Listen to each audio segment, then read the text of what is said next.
bienvenue sur ma chaîne, bienvenue sur la chaîne Welcome to Canada What Next.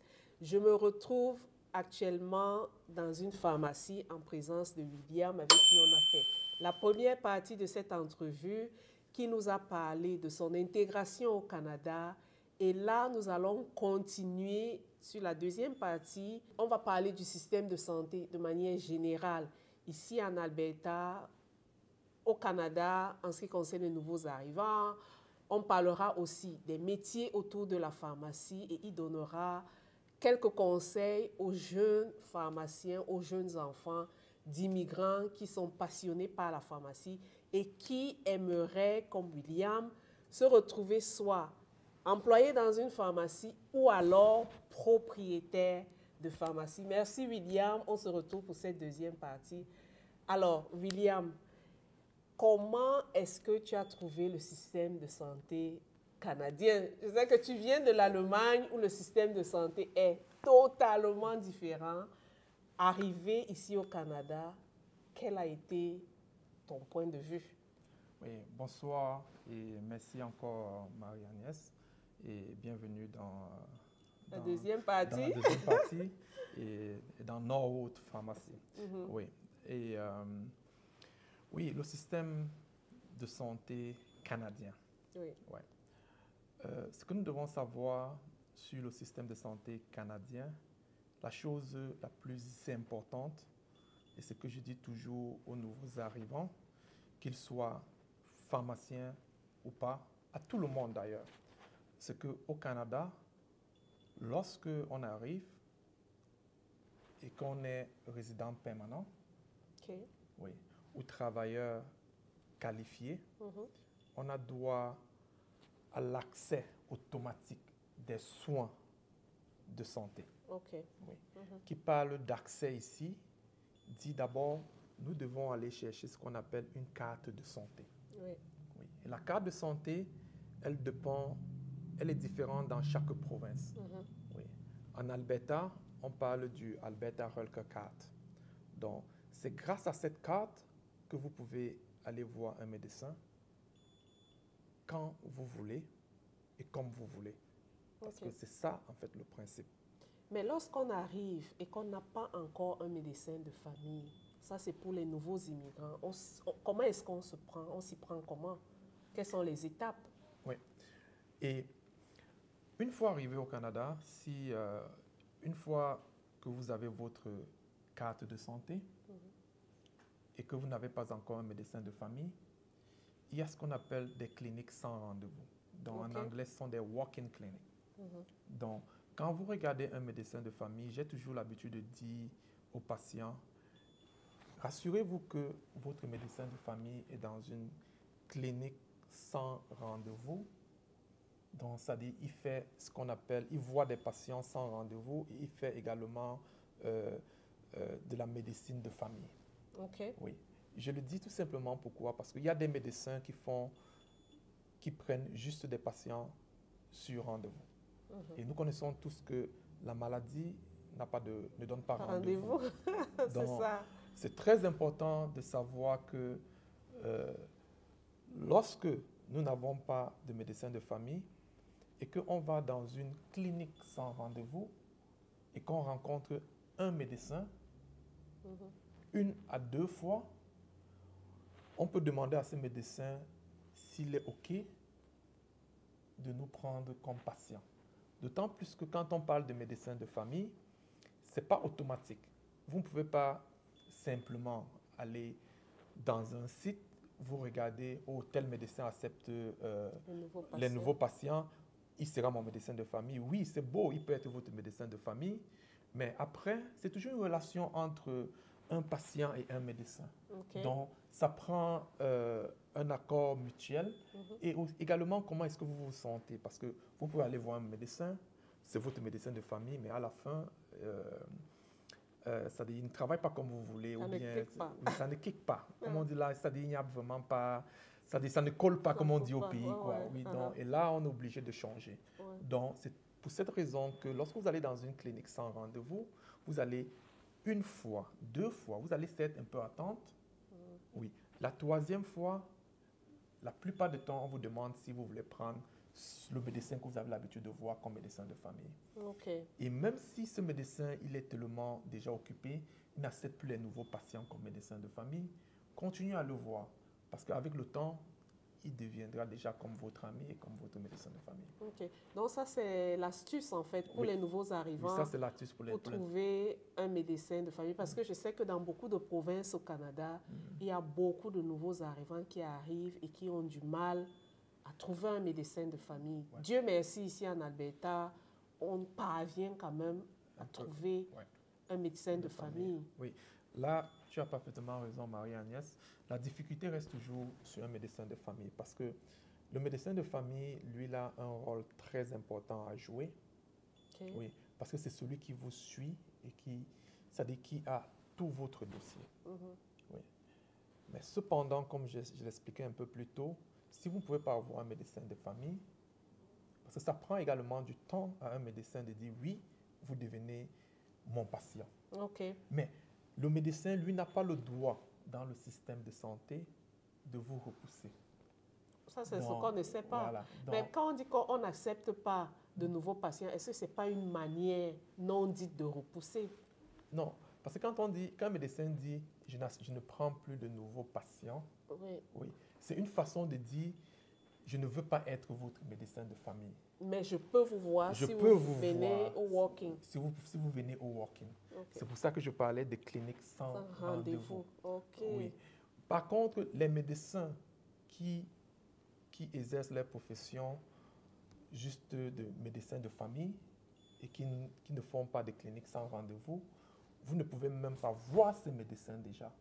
Donc, une fois que vous arrivez, vous allez à la réception, on vous dit non, vous ne pouvez pas le On voir. va toujours vous demander, est-ce que vous avez Vous avez rendez-vous? Donc, à 100%, on vous demandera toujours d'un rendez-vous. Ouais. Mais lorsque vous allez dans une clinique qui fait du walk-in, on va simplement vous dire d'attendre un peu plus longtemps. OK. Et là, maintenant, vous avez la chance qu'une fois que vous allez voir le médecin, vous pouvez maintenant causer avec le médecin. Ça, c'est l'astuce. Ouais.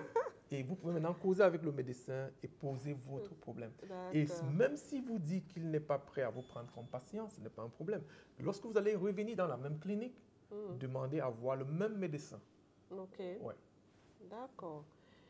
J'ai une question que peut-être je t'ai coupé, tu n'as pas eu peut-être eu l'opportunité de répondre. Comment est-ce que tu as trouvé le système de santé au Canada? Quand tu es arrivé en tant qu'immigrant, tu arrives venant de l'Allemagne. Oui, Comment tu as trouvé le système de santé, la différence? Oui, c'est clair que quand on vient c'est-à-dire un pays comme l'Allemagne qui a un système de santé qui est vraiment au top, ça il faut vraiment le dire, ça c'est une fierté allemande.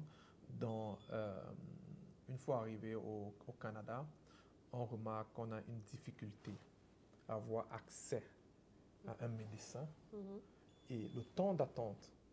La difficulté ne veut pas dire que c'est impossible. Ouais. Oui, mais seulement le temps d'attente pour avoir accès à un médecin, il est un peu plus long. OK. Oui. Là, on parle de médecine primaire, c'est-à-dire se lever, aller voir un médecin. Bon, maintenant, s'il faut se retrouver dans les hôpitaux, ce temps d'attente, il est parfois multiplié par 2, par 3, voire par 4, dépendamment des provinces. Oui. Donc, et c'est où il y a vraiment la grosse difficulté oui, dans le système de santé. Mais au niveau de la qualité des soins, c'est pareil. OK. Oui, c'est-à-dire il n'y a pas de problème au niveau de la qualité de soins.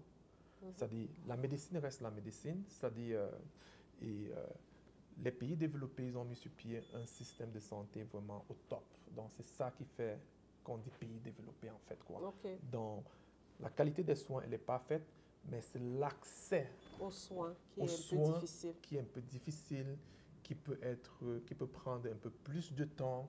Mais comme je dis, nous devons simplement être patients. Les choses sont en train de changer dans la bonne direction.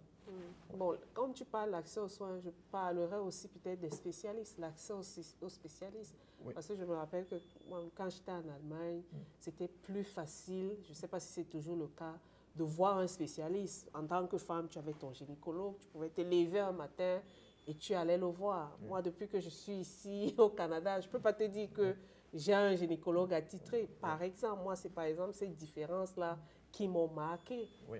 Oui, Marie-Agnès, tu as parfaitement raison. C'est ça le système de santé en Amérique du Nord. Ouais. Oui, en Europe, on peut se lever pour aller voir un ophtalmologue. Exact. Oui, mais en Amérique du Nord, ce n'est pas possible. Tout simplement parce que ce sont des spécialistes. Donc, pour se retrouver chez un spécialiste, il faut d'abord aller par un médecin de famille. OK. Oui. Et maintenant, ce dernier fait ce qu'on appelle un référent en fonction de ce qu'il a vu. Donc, si le médecin de famille juge que maintenant c'est le temps d'aller voir un spécialiste, là, il fait une demande pour voir un spécialiste précis. Oui. Mais on ne peut pas se lever le matin pour aller voir un spécialiste. Oui. Maintenant, si un nouvel arrivant arrive et qu'il a un problème qui nécessite la prise en charge par un spécialiste et qu'il n'a même pas encore un médecin de famille, comment est-ce qu'il s'y prend? Il fait comment? Oui, là, c'est également une très bonne question. La réponse, elle est aussi simple. Il faut aller à l'hôpital. Tu vas aux urgences? Il faut aller aux urgences. OK. Parce qu'aux urgences, à l'hôpital, ils ont tout. OK. Oui. Donc, une fois à l'hôpital, le nouvel arrivant pourra voir le médecin et en fonction, il fait d'ailleurs tout un bilan de santé direct et les résultats seront d'une façon instantanée. OK. Oui. Et là, s'il y a besoin d'un spécialiste, ils vont le faire. OK. Oui. En fait, j'ai posé la question exprès pour que tu dises aux nouveaux arrivants que si jamais vous venez d'arriver au Canada et que vous avez un problème pressant et que vous n'avez pas encore de médecin de famille qui peut vous référer chez un spécialiste, allez aux urgences. Allez aux urgences. C'est vrai, vous allez attendre je ne sais pas combien d'heures, mais à la fin, vous serez bien reçu et vous serez satisfait du résultat. Et le gros avantage des urgences, c'est que une fois que c'est fait aux urgences, ce sont également des médecins. Maintenant, ils ont ce pouvoir de dire, tiens, vous allez désormais voir tel spécialiste. Donc là, on passe peut-être 4 ou 6 heures de temps aux urgences, mais on sort avec un résultat vraiment très, très bien. OK. Ben, William, on va passer directement à la prochaine question. Ça, c'était juste pour donner quelques informations aux nouveaux arrivants. Je sais que ma chaîne, il y a beaucoup de nouveaux arrivants qui se posent ces questions-là. Maintenant, en ce qui concerne les métiers, on va parler des métiers autour de la pharmacie. Nous, on voit le pharmacien, on sait, moi je sais qu'il y a des techniciens. Quels sont les métiers, les différents corps de métiers qu'on retrouve dans une pharmacie? Oui, autour d'une pharmacie, nous avons d'abord le pharmacien. Oui. Donc, on a le pharmacien et juste après le pharmacien, il y a celui qu'on appelle le pharmacien, le pharmacie technicien. C'est-à-dire le technicien. Oui. Et après, maintenant, le technicien, on a ce qu'on appelle les assistants. Oui. Mais il faut noter ici que le pharmacien et le technicien doivent être dans l'ordre. OK. Oui. Donc, pour le pharmacien, il est dans l'ordre des pharmaciens. Le technicien, aujourd'hui, se retrouve également dans le même ordre des pharmaciens. Oui. Donc, ça, c'est depuis 2018. Avant, ce n'était pas le cas. Donc, aujourd'hui, tous ceux qui sont techniciens doivent également être dans l'ordre. Parce que leur domaine, la façon d'exercer leur profession, ce qu'on appelle le scope of practice, est également bien défini. Et puis, ils doivent également prendre des décisions. Donc, par conséquent, ils ont aussi des responsabilités à assumer à la fin. OK. Ouais. Donc, si je pose la question, c'est pour donner un aperçu des métiers aux nouveaux arrivants. Qu'est-ce qui est possible? Qu'est-ce qui est disponible? Lorsqu'on arrive ici, je sais que le challenge pour beaucoup de nouveaux immigrants, c'est soit la reconversion, soit voir comment est-ce qu'on peut compléter sa formation pour travailler dans son domaine. Donc, et en tant qu'immigrant aussi, on se pose des questions. Quels sont les potentiels métiers? Certains ne sont même pas au courant de tous ces métiers-là. C'est pour ça que je pose la question que quels sont les différents métiers? Est-ce qu'ils sont accessibles? quelles sont les opportunités Ouais. de travail après qu'on ait fait ces formations-là? OK. Là, je vais commencer par le bas et on va monter, nous allons grimper l'échelle. Oui, euh, au bas de l'échelle, nous avons ce qu'on appelle les assistants. Oui. Oui.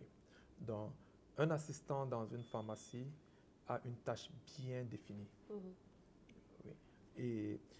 Et en Alberta, et d'une façon générale au Canada, depuis les 3 dernières années, il y a des collèges qui offrent des formations pour devenir assistant dans la pharmacie. OK. Oui, ce sont des formations d'une valeur de 10 000 dollars à 11 000 dollars.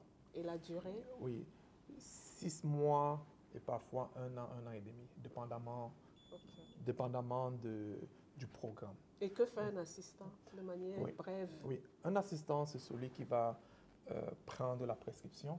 OK. Oui, il prend la prescription au patient et puis il demande juste des informations brèves et sans répondre trop aux questions du patient. Oui. Et un assistant peut également rentrer la prescription dans le système et préparer le médicament indiqué à sur la prescription. Et le pharmacien va venir maintenant faire le contrôle de tout et causer avec le patient. Et c'est ça, en fait, le rôle d'un assistant. Donc, ça dit, son scope, son domaine de définition, si on peut appeler ça ainsi, est bien spécifique. Et maintenant, dépendamment du nombre d'années d'expérience de l'assistant, le pharmacien peut se sentir confortable de lui laisser faire un peu plus de boulot. OK. Ouais. Donc, c'est brièvement ça. Ça dit, c'est prendre un coup de fil, s'assurer que prendre un coup de fil, faire un renouvellement au téléphone, et c'est recevoir la livraison, c'est arranger les médicaments sur les étagères et rentrer les prescriptions dans l'ordinateur. Donc, brièvement, et vous pouvez regarder également plus de détails, c'est-à-dire dans le net, c'est-à-dire le rôle d'un assistant. Mais cependant, j'ai l'habitude de dire que en Alberta particulièrement, un assistant peut également être quelqu'un qui connaît, mais qui n'est pas allé à l'école. Et il se retrouve, c'est-à-dire, prenons l'exemple d'un pharmacien étranger qui vient d'arriver au Canada et il peut se retrouver dans une pharmacie, il est considéré comme un assistant. OK. Oui, il est considéré comme un assistant. Donc, un assistant peut également être Marie-Agnès qui est assise ici à côté, si elle veut travailler dans la pharmacie et que le propriétaire juge que, bon, voilà, il donnera une chance à Marie-Agnès, elle devient un assistant. Donc, comme le mot l'indique, c'est assiste. Okay. Oui. Donc, ceci veut dire, moi personnellement, ça c'est mon point de vue à moi, je ne trouve pas toujours nécessaire que,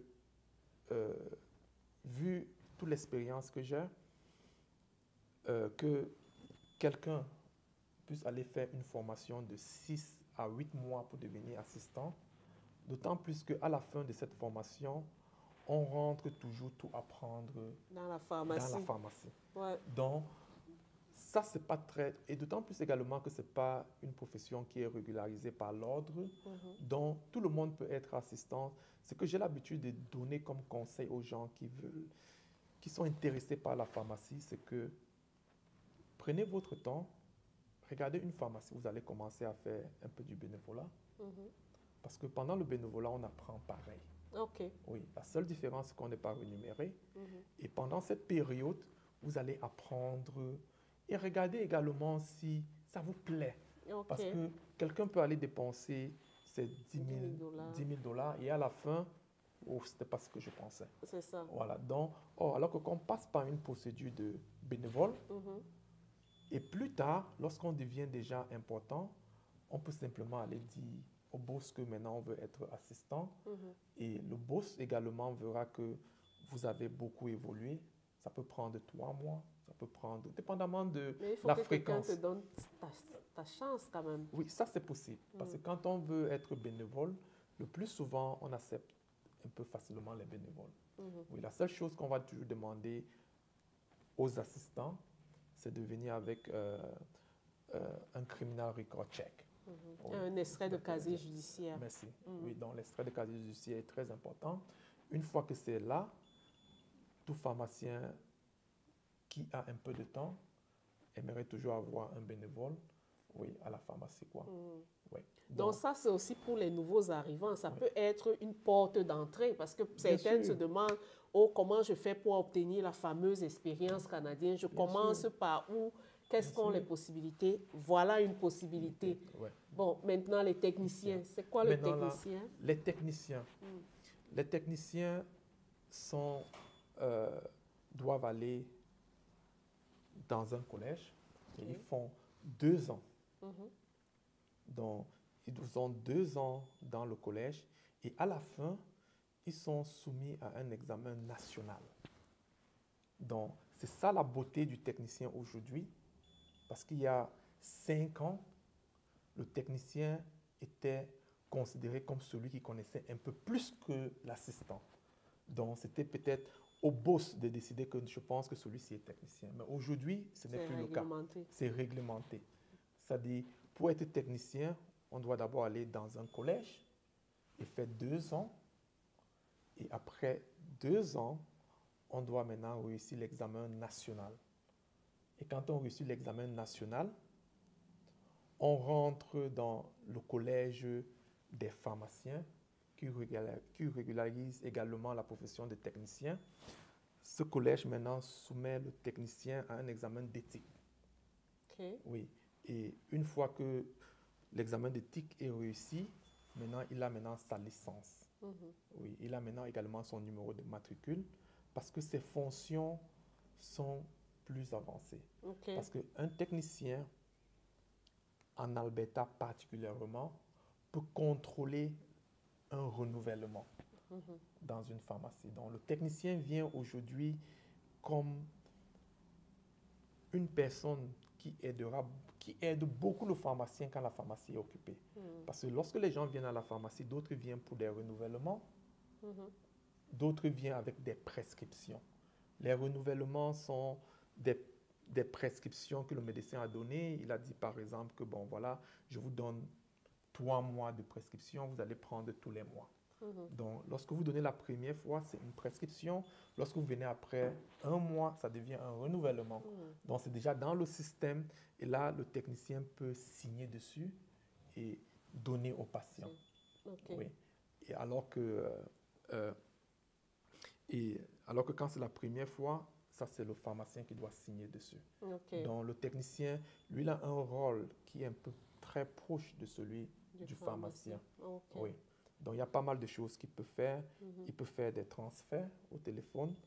Et le technicien également, il ou elle, peuvent se retrouver en train de causer avec un patient d'une façon un peu plus approfondie que l'assistant. Okay. Donc, mais pour plus de détails sur ce qu'un technicien peut faire, vous pourrez regarder dans le net. D'accord. Ouais. Maintenant, est-ce qu'il y a des opportunités? Parce que le problème aussi, c'est que lorsqu'on arrive, on se forme. Je vois souvent, il y a des nouveaux arrivants qui sont arrivés, qui sont allés faire telle formation. Après, ils se disent, oh non, soit je suis plus intéressé, soit il n'y a même pas d'opportunité et ils se voient en train d'aller faire d'autres formations. Dans le domaine de la pharmacie, toutes ces formations-là, tous ces métiers-là, est-ce qu'il y a des opportunités? Oui, il y a des opportunités. C'est facile de trouver le travail actuellement? Facile de trouver le travail actuellement. Donc, actuellement, on cherche toujours des techniciens et des assistants. Oui. C'est plus facile parfois de trouver les assistants, mais c'est encore plus difficile de trouver les assistants qui sont expérimentés. OK. Oui. Parce que, comme je disais un peu plus tôt, le fait de commencer par, pour un assistant, fait un peu de bénévolat, ça permet de prendre un peu déjà de l'expérience. Oui, et de s'accommoder. Et plus vous travaillez avec quelqu'un, la personne s'habitue avec vous et la personne connaît vos défis, la personne connaît vos points forts et vos points faibles et c'est facile d'avancer. Donc, ceci dit, pour les assistants, il y a du boulot. Pour les techniciens, il y a manque de techniciens. Non, il y a un manque de techniciens. Donc, il y a manque de techniciens. Donc, et les techniciens peuvent également travailler dans les pharmacies communautaires, peuvent travailler aussi dans les hôpitaux. Okay. Oui, donc, c'est quoi la différence? J'ai toujours aimé savoir, c'était quoi la différence entre déjà les types de pharmacies. Est-ce que tu peux nous dire 2-3 mots sur les types de pharmacies? Parce qu'on voit, comme ici dans ta pharmacie, c'est une pharmacie qui est... Moi, ce qui m'a impressionné, c'est que lorsque je suis arrivée en Amérique du Nord, j'ai vu les pharmacies dans les supermarchés, ce qui n'existait pas en Allemagne du tout. Donc ici, tu as une pharmacie qui est dans un complexe médical, tu as des pharmacies qui sont dans les supermarchés, tu as des pharmacies... Bon, à l'hôpital, certainement qu'ils ont une pharmacie quelque part, parce que lorsque tu es à l'hôpital, on te prescrit des médicaments et ça sort de quelque part. Donc, c'est quoi la différence? Est-ce qu'il y a des pharmacies à l'hôpital? Est-ce qu'il faut avoir une expertise particulière pour travailler, que ce soit dans l'une ou dans l'autre des pharmacies? Non, pas besoin d'avoir une expertise. Lorsqu'on est pharmacien, on est enregistré dans l'ordre des pharmaciens ou bien technicien dans l'ordre des pharmaciens. On a un numéro de matricule. Et avec ça, on peut travailler dans toute cette pharmacie. Okay. Oui. Ce qui compte ici, c'est l'expérience. Okay. Oui. Donc, lorsque quelqu'un embauche en milieu communautaire, la personne demandera parfois de l'expérience en milieu communautaire. Oui, alors que quand c'est dans une pharmacie en milieu hospitalier, la personne demandera parfois de l'expérience dans ce domaine-là. Les transferts ne sont pas possibles? Les transferts sont possibles. Lorsqu'on est diversifié, on peut toujours quitter d'un domaine spécifique à un autre domaine. Oui. Et maintenant, pour revenir sur les différents types de pharmacies, en Amérique du Nord, il y a généralement ce qu'on appelle des pharmacies en milieu communautaire, ce qu'on appelle des community pharmacies. Oui, donc les community pharmacies, c'est une pharmacie comme celle dans laquelle nous sommes. Maintenant, où la community pharmacie se trouve, elle reste toujours community pharmacie. Donc, elle peut être dans un centre médical comme cette pharmacie dans laquelle nous sommes. Elle peut être dans un supermarché comme Walmart ou bien Superstore. Donc, ça, c'est toujours une pharmacie communautaire. Oui. Maintenant, nous avons des pharmacies en milieu hospitalier. Oui. Les pharmacies en milieu hospitalier, c'est pour la simple raison que le système ne permet pas que l'hôpital puisse gérer les médicaments. Parce que qui parle de médicaments parle toujours d'un pharmacien. Et c'est pour ça que le système de santé est aussi très fort. Parce qu'il y a toujours, c'est toujours un triangle. On a le pharmacien, on a le médecin et on a le patient. Okay. Donc, la communication doit être permanente entre les trois pour le bien du patient, en fait, quoi. Donc, quand c'est en milieu hospitalier, ce sont les mêmes pharmaciens. Donc, un pharmacien peut décider de se retrouver en milieu hospitalier parce qu'il juge que c'est où il se sent plus confortable d'exercer sa profession de pharmacien. Oui. Un autre peut se retrouver en milieu communautaire. Un autre peut se retrouver dans les industries pharmaceutiques. OK. Oui. Et un autre pharmacien peut se retrouver dans la recherche. Donc, ce sont les avenues, en fait. Oui, ce sont des avenues. Oui. Et on a également ce qu'on appelle des compounding pharmacies, c'est-à-dire sont des pharmacies qui sont spécialisées dans des magistrales. C'est-à-dire sont des produits qui ne sont pas sur le marché ou bien parfois qui sont sur le marché et dont le fabricant est en rupture. Et ce genre de pharmacie peut faire et reproduire le produit pour ce patient spécifique. Pas pour vendre en masse, mais juste pour ce patient spécifique. Okay. Oui, donc c'est ce qu'on appelle en anglais des compounding pharmacies, c'est-à-dire spécialisées dans des formulations de magistrales. Okay. Oui, donc voilà les différents domaines où les pharmaciens peuvent exercer et les techniciens également. Okay. Parce que dépendamment du domaine, le rôle est spécifique. OK. Oui, et le rôle, il est spécifique dépendamment de l'endroit où le pharmacien ou le technicien se retrouve. Ce rôle est spécifique. Et maintenant, pour rebondir à la question précédente, on avait déjà parlé des techniciens. Oui, donc maintenant, les pharmaciens, pour être pharmacien au Canada, si on a fait ses études de pharmacie hors Canada, on doit passer par le PEBC ou bien le BEBC, Oui. ou bien le BPC, pardon. Oui, donc, et si on veut étudier au Canada, ça c'est une autre procédure.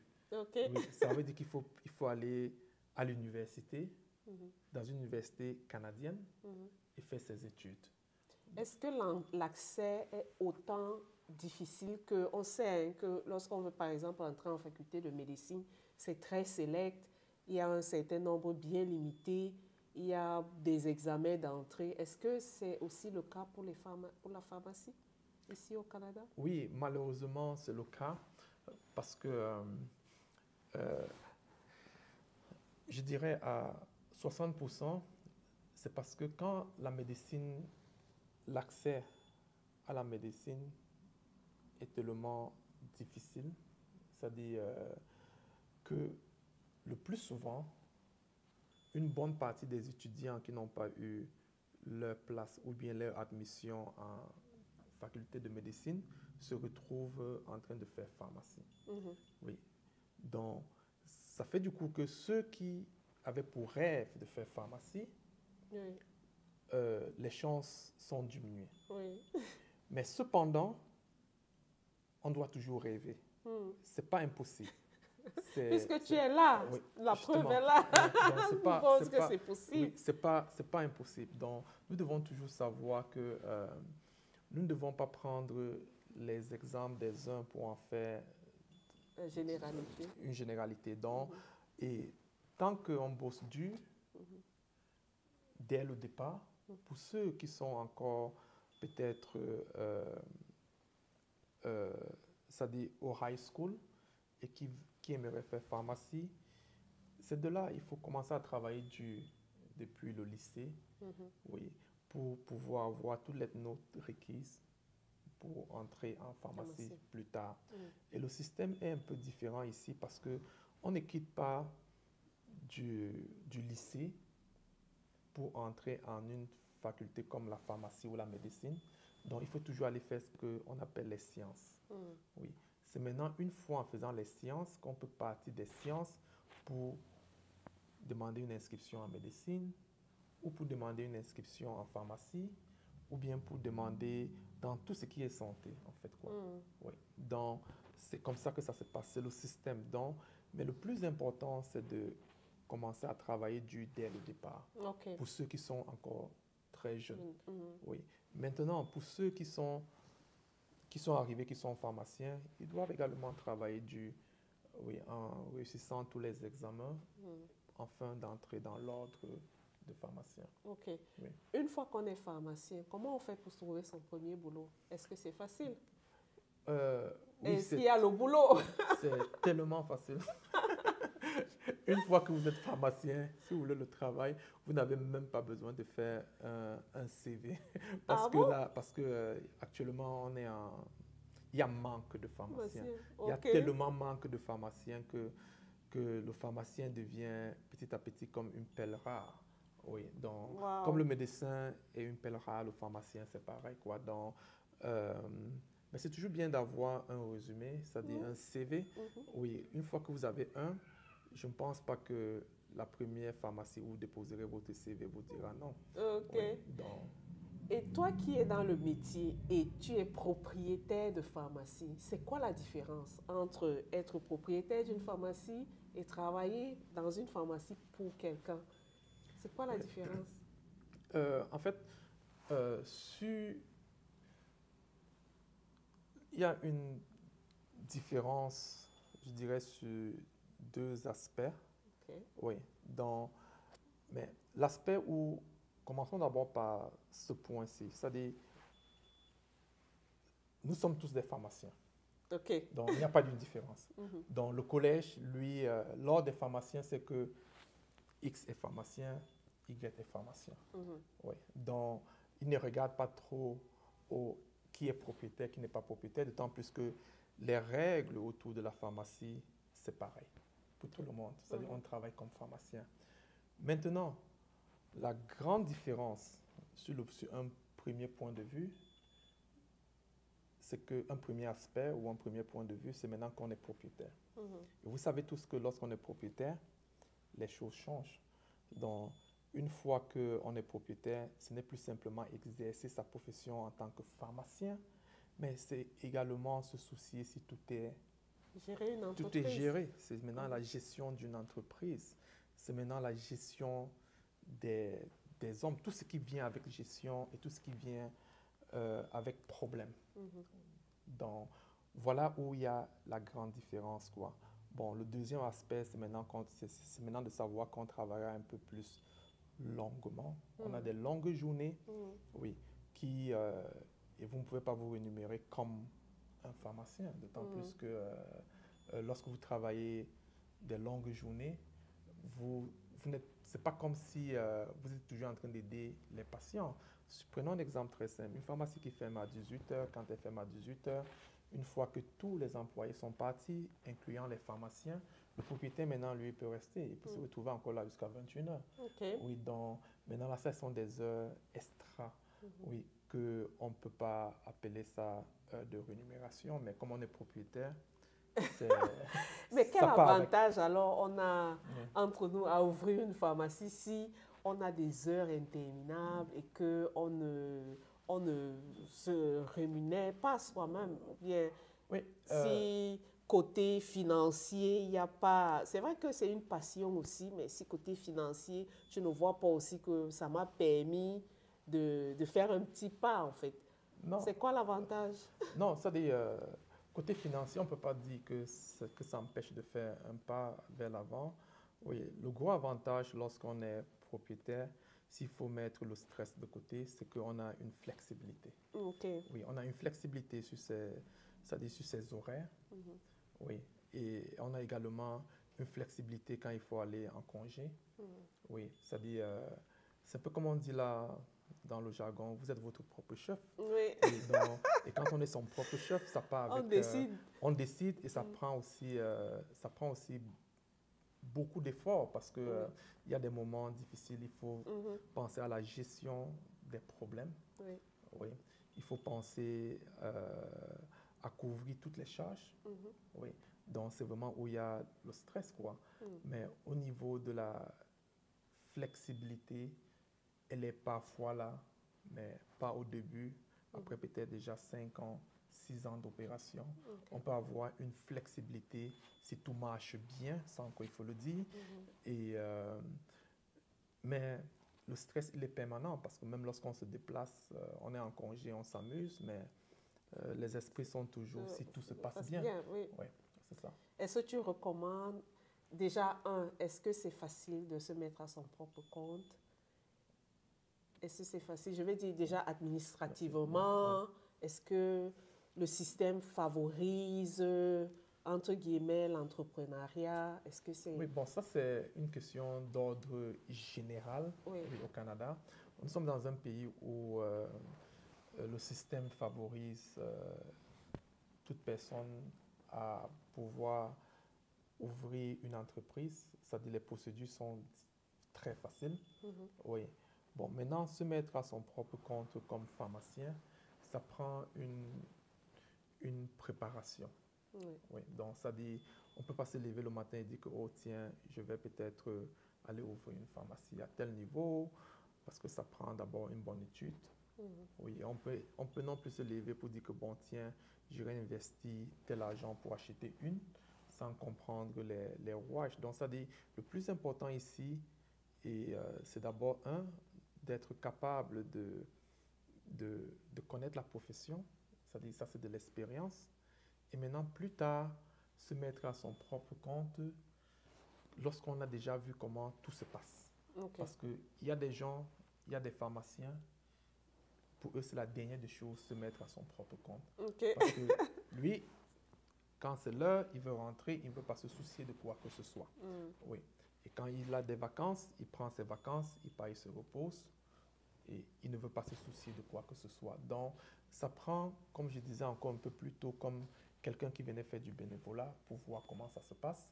C'est-à-dire, ce pharmacien devrait déjà travailler et voir comment ça se passe et comprendre aussi la rentabilité dans la pharmacie avant de plus tard se jeter pour être propriétaire. Mais sinon, c'est toujours possible. C'est pas aussi difficile. OK. Donc, pour les nouveaux arrivants et même ceux qui sont déjà là, quel conseil tu donnerais à nos enfants qui sont en train d'étudier, qui sont soit sur les bancs de l'université ou bien qui sont même au lycée et qui aimeraient vraiment se lancer dans la pharmacie? Est-ce qu'il y a un tuyau pour entrer en faculté de pharmacie? Est-ce qu'il y a des tools pour trouver des mentors? Quels sont les conseils de manière générale pour cette nouvelle génération-là? Parce qu'on aimerait voir de plus en plus d'immigrants dans la pharmacie. Bien sûr, bien sûr. Ça, c'est ça, en fait, l'objectif. Oui. Et ça reste toujours un des points sur lesquels, depuis des années, je travaille. Dans mon équipe, c'est-à-dire j'ai des pharmaciens africains, oui, et également des pharmaciens camerounais. Okay. C'est très important de laisser la roue continuer à tourner dans la vie. Ça permet toujours de se sentir représenté dans une communauté comme celle dans laquelle nous vivons. Oui, d'autant plus que nous sommes très loin de notre continent. Et le grand continent. Le grand continent. Donc, quand on parle du continent, dans ce cas, c'est le continent africain. Bon, maintenant, le continent, le Cameroun, du grand continent. Voilà, merci. Donc, maintenant, regardons, c'est-à-dire, concernant nos enfants, moi, je dis toujours aux enfants ceci. La pire des choses à faire dans la vie, c'est de dire qu'on n'a rien à faire.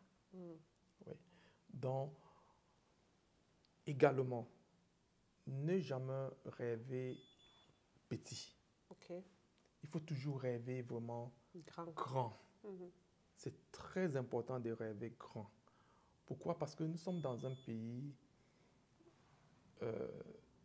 qui est un continent. Le Canada, c'est un continent. Il est tellement grand. Il y a tellement d'opportunités dans ce pays.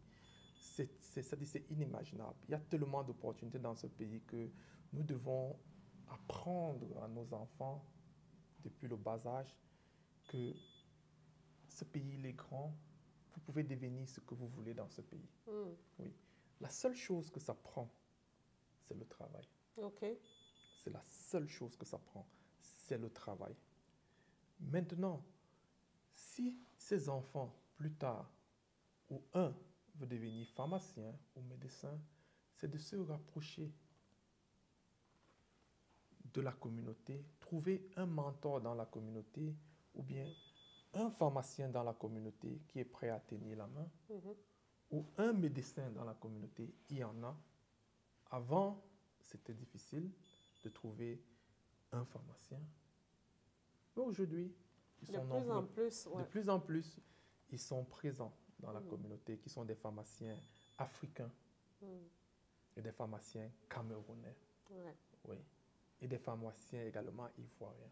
Okay. Oui, donc ils sont de plus en plus nombreux. Et ceux qu'on ne connaît pas, parce que je suis sûre qu'il y en a d'autres pays aussi, oui, bien sûr. Mais comme on n'est pas connecté dans tous ces milieux-là, on n'est pas forcément... Oui, donc, mais toujours est-il dit que dans chaque communauté, c'est souvent très facile d'avoir quelqu'un, de savoir où telle personne fait tel métier.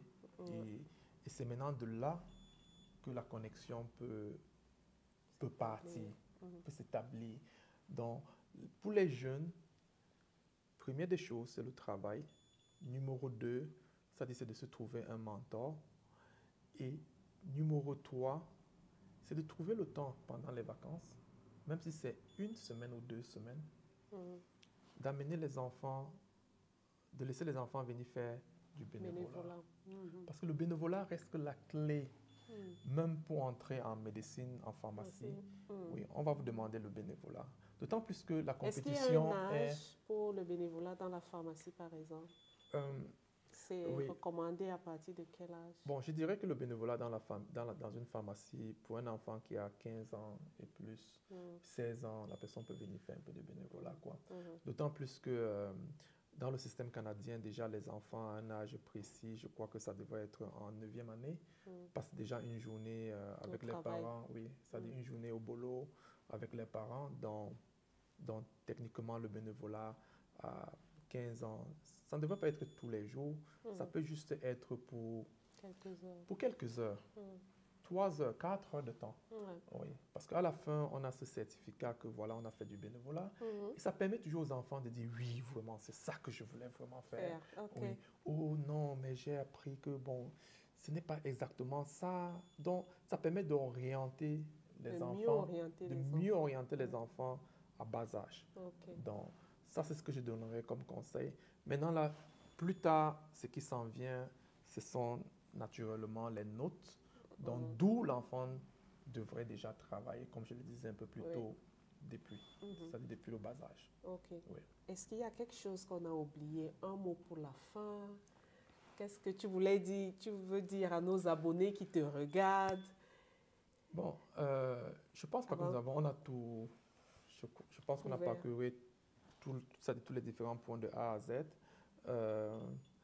Mais s'il y a une chose que je peux dire aux abonnés et aux nouveaux arrivants, c'est que une fois que vous arrivez au Canada, ça c'est une prière, ne jetez pas vos diplômes. Ne vous dites pas que voilà, ça ne va servir à rien. Ça c'est la pire des choses. Et ce n'est pas un bon exemple que nous montrons à ceux qui viendront derrière nous, et pire encore à nos enfants avec qui nous sommes. Parce qu'on leur montre simplement que dès qu'il y a un obstacle, on peut abandonner. Donc, j'ai l'habitude de dire ceci. Rien n'est impossible. La seule chose qu'on doit faire, et il n'y a pas de magie, c'est une seule chose, c'est le travail.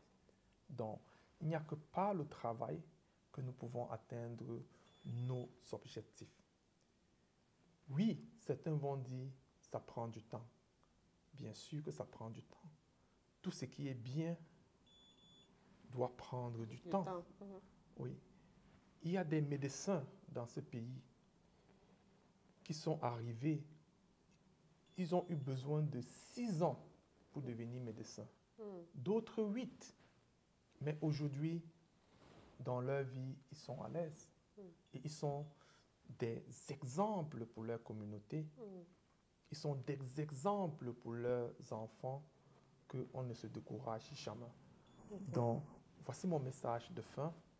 Et vraiment, chers frères et sœurs, de grâce, si on s'est déplacé, c'est pour un avenir meilleur.